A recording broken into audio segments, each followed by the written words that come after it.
Le spiagge del litorale sempre più bollenti, ma stavolta il caldo non c'entra, la guerra è quella dei bagnini. Da Jesolo a Lido di Venezia, annunci di sciopero, scontro con la prefettura.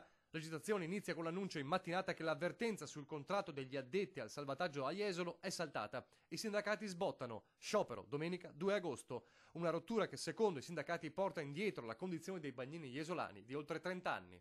L'ultimo contratto integrativo è stato siglato nel 2013, scade il 31 dicembre del 2015, ma l'azienda improvvisamente ha deciso di interrompere qualsiasi tipo di relazione con le organizzazioni sindacali e con i lavoratori, disdettando di fatto tutti gli accordi dall'83 a oggi. Le reazioni all'annuncio sono immediate. Non si rendono conto che con questo atteggiamento stanno mettendo seriamente a rischio un ramo d'azienda così importante, commenta il presidente di Jesolo Turismo, Luca Boccato. Temiamo seriamente che con lo sciopero finisca per sempre questo ramo d'azienda.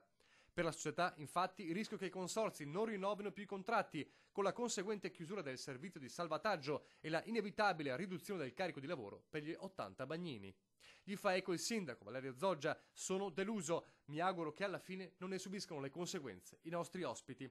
Poi, nel pomeriggio, il colpo di scena. Il prefetto revoca lo sciopero considerandolo illegittimo nei modi in cui è stato proclamato, con il rischio anche di una sanzione per i sindacati, tutti convocati il 4 agosto a Venezia. Ma la protesta non c'è solo a Jesolo. 2 le giornate di stop proclamate al Lido di Venezia. Sabato e domenica niente soccorsi per protestare contro la drastica riduzione del personale addetto al servizio spiaggia e dei bagnini, che denunciano anche il mancato rispetto degli accordi, oltre che il mancato pagamento degli istituti contrattuali e della 14ª mensilità.